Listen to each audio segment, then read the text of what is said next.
Well, I grew up in a small village in India. Till I was about 12 or so, that village had no electricity. One of the good things about that is that the night sky was beautiful.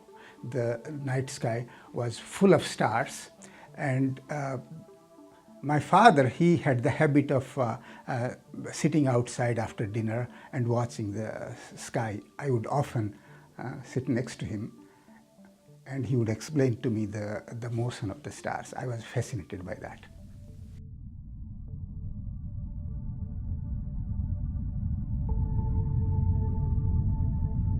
The Sun is just one of billions of stars in our home galaxy, the Milky Way.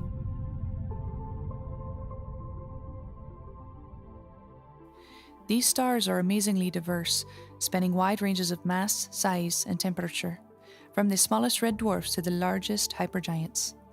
Looking up at the night sky, we can only see around 5,000 stars with the naked eye. But with powerful telescopes, both on the ground and in space, we can observe billions of stars and study their properties, as well as the properties of other objects they interact with.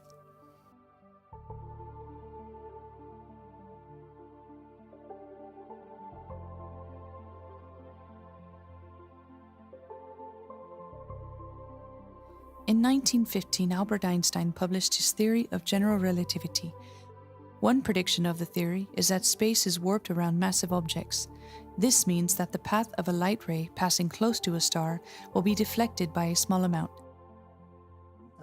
Bit more than 100 years ago, Einstein predicted the general theory of relativity, which was a revolutionary concept. He said that if a massive object is there in space, it warps the space around it, which causes the light rays passing by it to be bent. This blue ball here represents the star. This tennis ball represents a ray of light coming from the star. As you can see, normally, this ray of light will travel in a straight line to the observer. Now, this is a massive object represented by the stone. So let us put this massive object in space, in the line of sight, and let us see what happens to the light. So I am the observer. To me, the observer, the light ray came in this direction. So to me, it looks as if the star is at this location rather than the actual position which is there. So this massive object warped the space, which caused the light rays to be bent, and bending of the light ray caused the shift of the position of the star. So this is the concept of general theory of relativity. In 1919, a total solar eclipse provided an opportunity to test Einstein's prediction of light rays being bent by warped space. During the eclipse, background stars close to the edge of the Sun should appear to be displaced slightly away from the Sun. Seizing this opportunity to test a key prediction of general relativity, British astronomer Arthur Eddington and his collaborators successfully measured the deflection that had been predicted by Einstein. This verification of Einstein's theory made him an international celebrity. Today, gravitational lensing, as this effect is known, has evolved into a widely used technique in astronomy. Although Einstein warned in his publications that this effect would never be observed because the close alignment of two stars is so rare, today, thanks to improvements in technology, astronomers can monitor tens of millions of stars at any given time to detect and measure this effect with many exciting applications.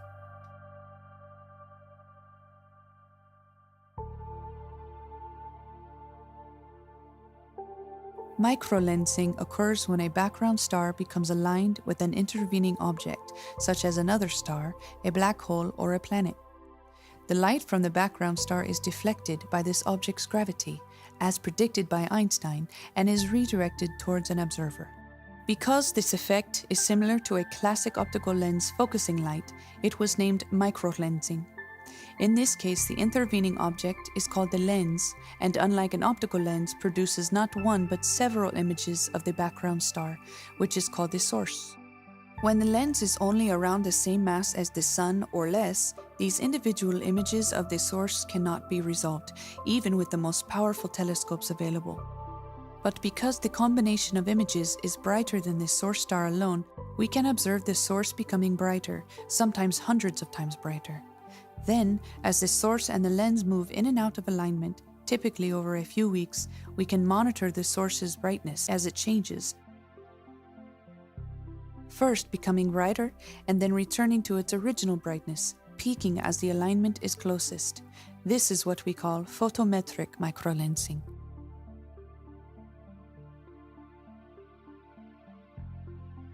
As the source and lens move relative to one another, another effect can be observed. The observed position of the source changes very slightly. If we are able to track the precise position of the star over enough time, we can then see it being slightly deflected as the lens approaches. This deflection is called astrometric microlensing. It is only recently that technology has allowed us to measure star positions precisely enough to detect such an effect. Our ability to measure these accurate positions depends not only on the quality of the telescope, but also on our ability to analyze the images accurately. The fact that the Hubble is above the atmosphere means that its images are extremely stable, and we can use this stability to develop exquisitely accurate models for stars. And using these models for stars, we can fit them to actual images to measure accurate positions for the stars in the images. And that's opened up a lot of interesting astronomical applications, and it's allowed us to take microlensing to the next level. So whenever they've put new detectors on Hubble, it's taken us a while to get the most out of those detectors because we have to spend time analyzing the images and developing models for what stars look like. In the future, when they put up new telescopes, we're going to have to do the same kind of thing. But once we do that, we're going to be able to get the most out of those telescopes. Hubble is a very good platform to make the kind of precision measurements that our experiment needs. It is above the atmosphere and it provides very stable and very sharp images. An analogy would be trying to look at the drain at the bottom of a pool when there's water in the pool. The water moves slightly and makes the drain blurry, and it changes and distorts its shape. So you could not measure very accurately its shape. If you take the water out, now the drain will look again sharp and stable.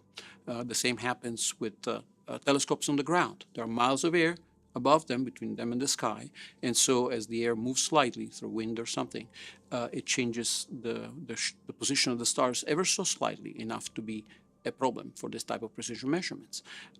Hubble is above the atmosphere, and so it doesn't suffer from all this. We've also been able to improve Hubble enormously over the last 20 years through putting new instruments and making and learning more about it. So for this experiment we've done now would have been impossible 5 or 10 years ago.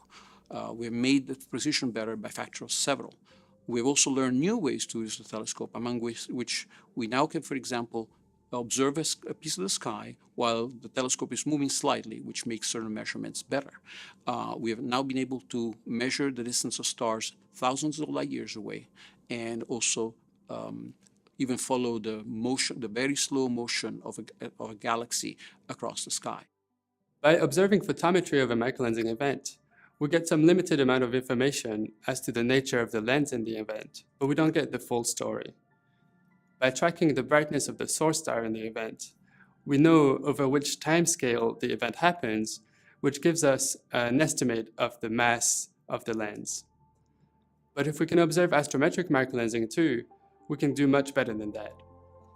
By measuring these microlensing deflections, we can actually directly calculate the mass of the lens. Microlensing does what no other method can do. It allows us to find isolated celestial objects and determine several of their properties, such as their mass or how far away they are from us, and how fast they are moving. Let us now find out how this method has been used to learn about white dwarfs, black holes, and faraway worlds.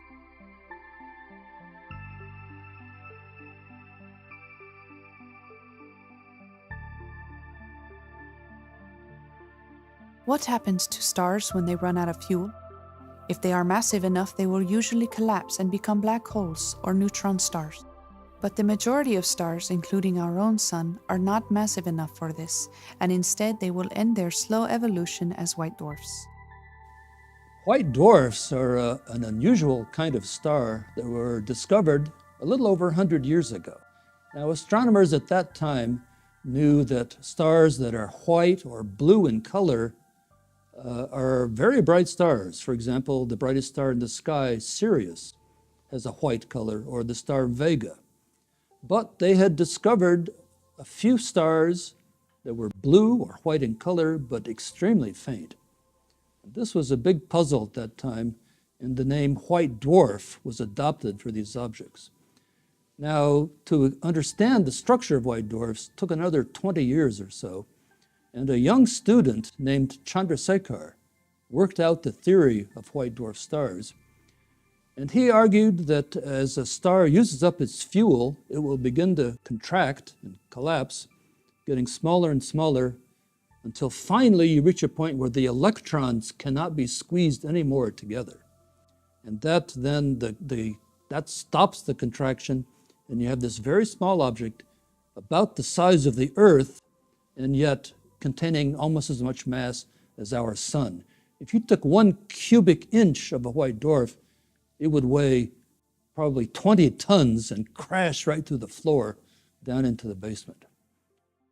The small size and faintness of white dwarf make their detection very difficult, especially in very crowded stellar fields such as the bulge, which is the central part of the Milky Way, and globular cluster, which are very compact stellar systems in our galaxy.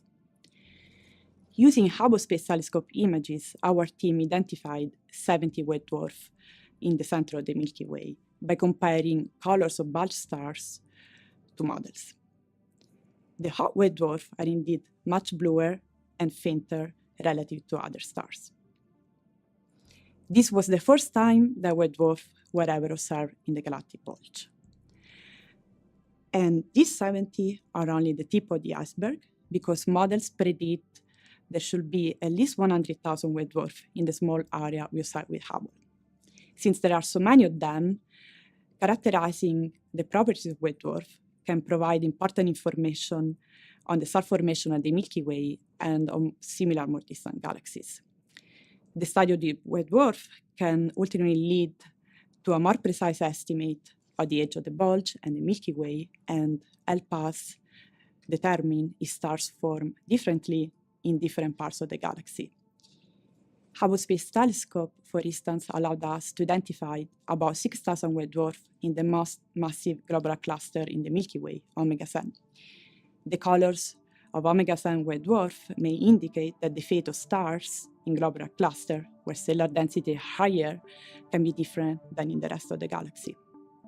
White dwarfs are at the origin of some of the most violent events in the universe, type 1 supernova. These happen when white dwarfs accrete gas from a companion star until the star collapses further and eventually explodes as a supernova. These events are responsible for the formation of many elements in the universe and are so bright they can be used to determine the distance to other galaxies. By studying white dwarfs, we can understand not only the evolution of stars, but also study other galaxies in the universe. Now, a bizarre property of white dwarfs that Chandrasekhar worked out is that if you add mass to a white dwarf, you'd expect it to get bigger. If I have a big dinner, I'm going to get bigger. But if you add mass to a white dwarf, it actually gets smaller. And the more mass you add, the smaller it gets, until you reach about 1.4 times the mass of our sun. At that point, the electrons and protons will be squeezed together to make neutrons, and the white dwarf will collapse down to about 10 miles in size, forming a neutron star. If you add even more mass, you eventually get to a black hole. But the vast majority of stars will end up as white dwarfs. Now, we'd like to test Chandrasekhar's theory. Is it really true that as the mass goes up, the diameter goes down? Now, it's relatively easy to determine the diameter of a white dwarf. If you know its temperature, its brightness, and how far away it is, that tells you the diameter. The problem is to measure the mass of the white dwarf. How much does it weigh? And to do that, normally, you need to have a binary star. So the white dwarf is orbited by another star, and then Kepler's laws will tell you the mass of the white dwarf. But the number of white dwarfs that are in such binary stars is very small. Just Sirius is one example, and there are a few others.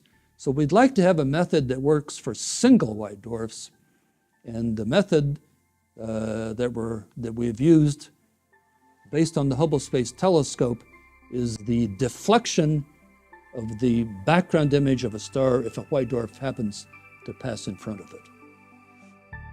In 2014, a nearby white dwarf called Stein 2051b aligned with the background star, allowing astronomers to detect the microlensing deflection of the background star's light by the white dwarf.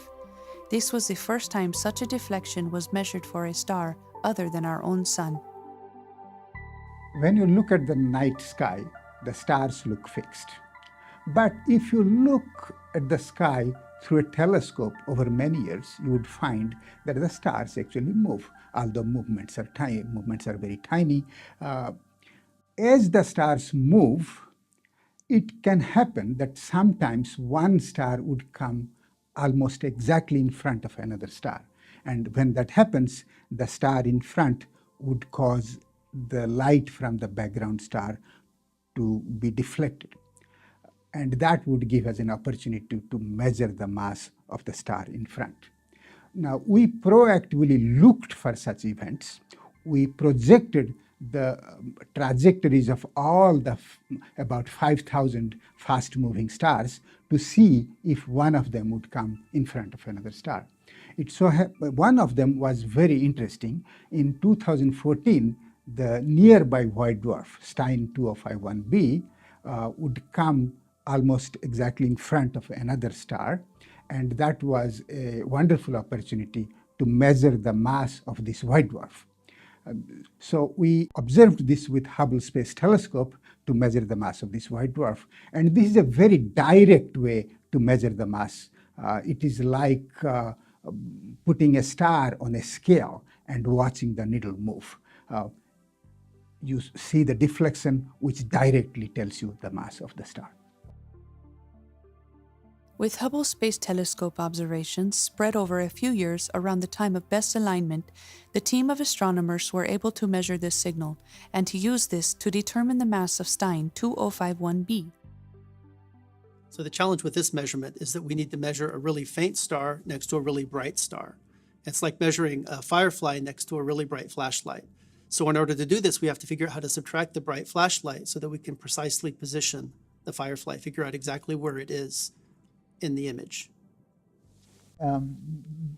Chandrasekhar's theory predicted that as you add mass to the white dwarfs, it actually shrinks. And so at that time, Chandrasekhar was 19 years old. He was a graduate student at Cambridge, and he developed this theory, which he presented at the Royal Society of London meeting. And after he presented this, his results, his advisor, Eddington, presented another talk where he essentially said that this simply cannot be true. He said it was preposterous that as you add mass to a star, its diameter gets smaller. That's correct. In fact, that must have been really devastating for Chandrasekhar. But in fact, there have been several such mass radius determinations after that, which actually completely perfectly agreed with Chandrasekhar's theory. And finally, actually, Chandrasekhar was awarded the Nobel Prize for this work. However, there was one case, this particular case of Stein 2051b, where it was not clear whether it agrees with Chandrasekhar's theory. Now, Stein 2051b is actually one of the nearest white dwarfs to the Earth, and it's in a wide binary system, and there had been attempts to measure its mass using the standard technique of binary stars, but the orbital period of Stein 2051b is thousands of years, so these measurements are very uncertain. But nevertheless, the mass was coming out unusually low, and this was raising questions about whether Chandrasekhar's theory applied to that particular well-known white dwarf. So here we got a perfect opportunity to actually measure the mass of this white dwarf, for which the case was not clear whether it was fitting with Chandrasekhar's theory. So this white dwarf went in front of another star, which gave the opportunity to actually measure the deflection caused by this white dwarf, which would tell the actual mass of this white dwarf. We measured the deflection with Hubble Space Telescope, and we measured its mass, and we found that it perfectly agrees with Chandrasekhar's theory of this mass-radius relationship. Now, there's a certain irony here, because it was Eddington who, back in 1919, had measured the deflection of light by the warped space around the sun during the solar eclipse. But then he thought that Chandrasekhar's theory of white dwarfs was preposterous, and yet we have now used the Hubble Space Telescope and to measure the deflection caused by, not by the sun, but by a white dwarf near us in space, and thus confirming Chandrasekhar's theory of the structure of white dwarfs.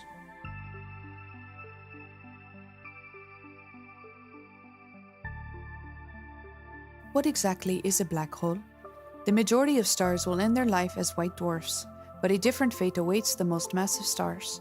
When they exhaust their nuclear fuel, these heavy weights collapse onto themselves, forming objects so dense that nothing can escape their gravitational pull, not even light.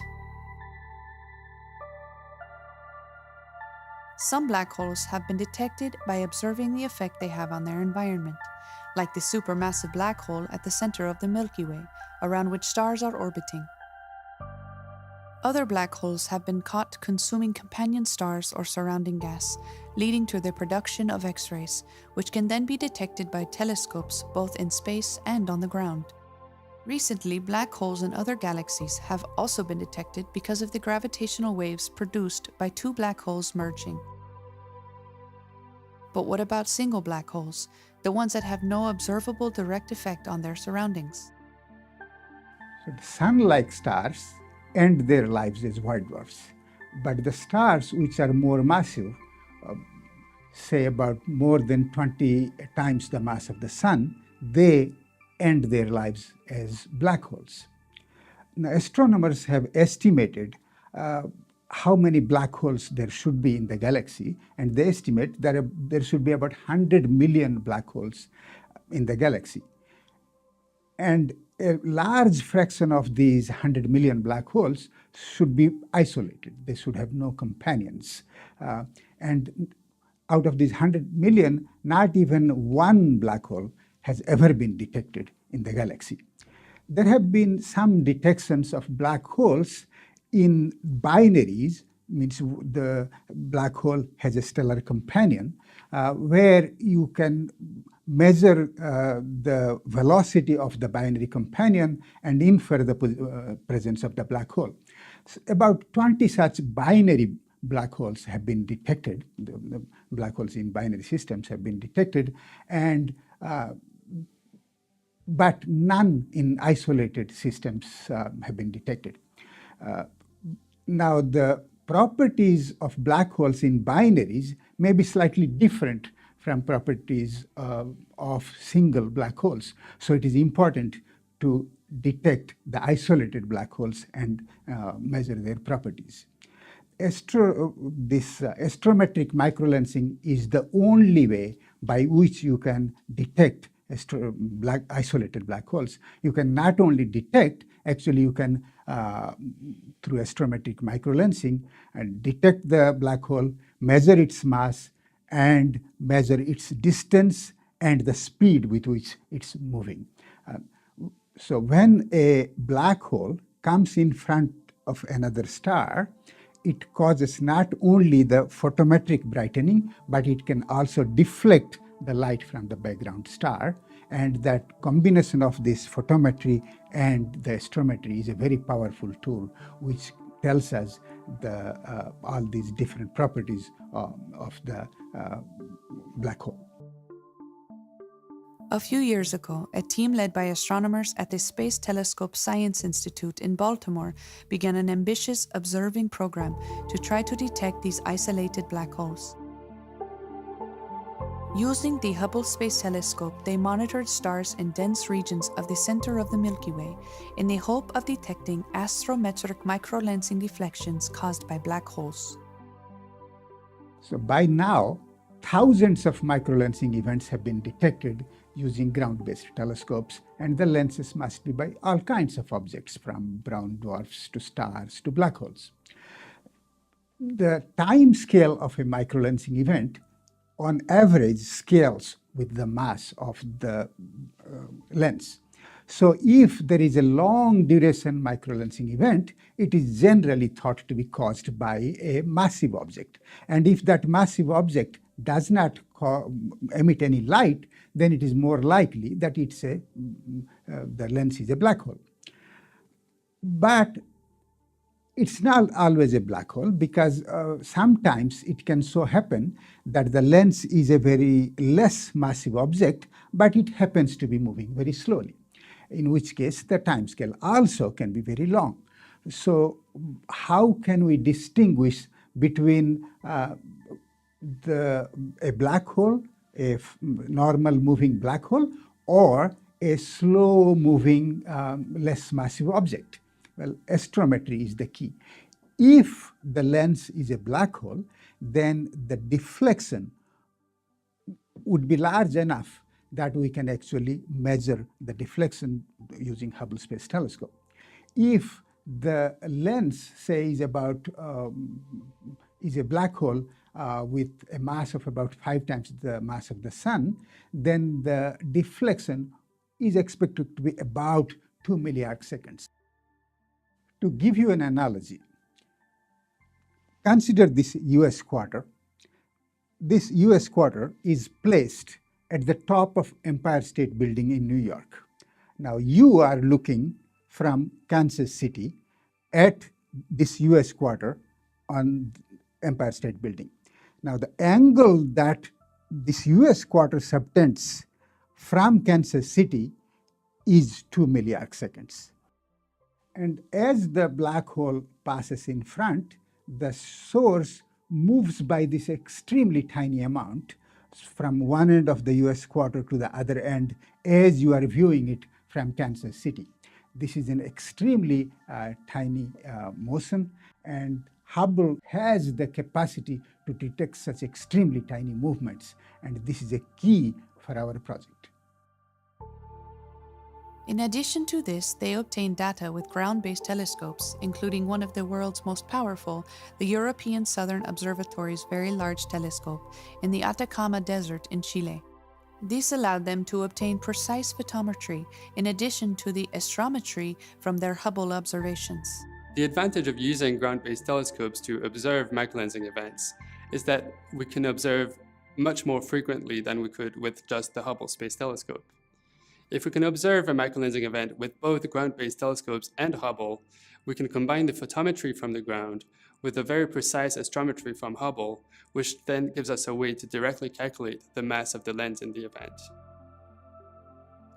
This large observing project is ongoing and will shed light on these millions of single black holes floating around our galaxy.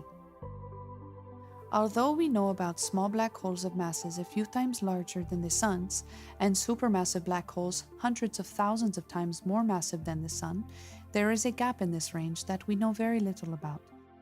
These so-called intermediate mass black holes can also be probed with microlensing. In the same way that stellar mass black holes deflect light from background stars, intermediate mass black holes can also deflect light from these background stars. Where stellar mass black holes will cause deflections lasting months to years, intermediate mass black holes will instead cause deflections lasting years to even decades. A few years ago, we decided to see if we could find traces of these signals in data from the Hubble Space Telescope's archive.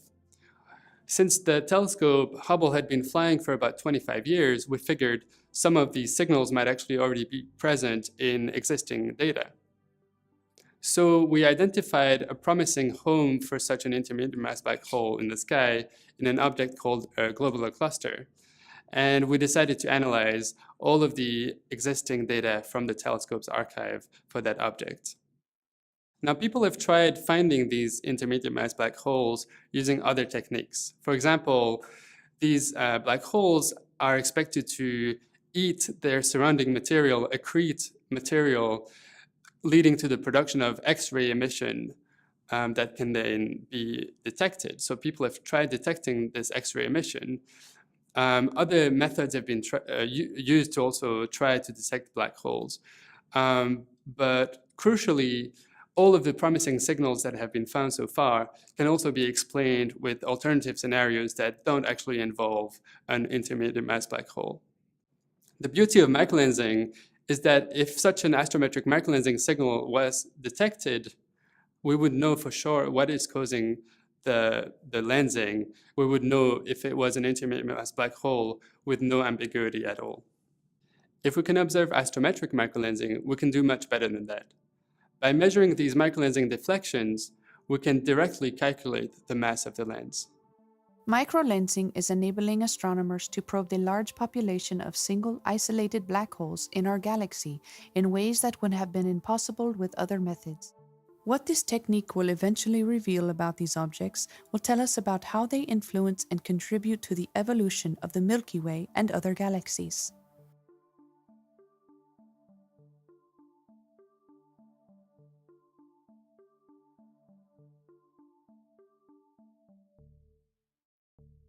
The Hubble Space Telescope has revolutionized our ability to explore the universe and investigate stars, planets, black holes, and galaxies.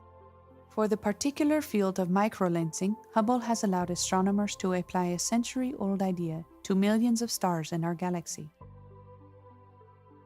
In the future, how will we be able to use microlensing to make more and new types of discoveries? There are two main elements that can be improved: the precision of the measurements and the number of stars we can observe at the same time.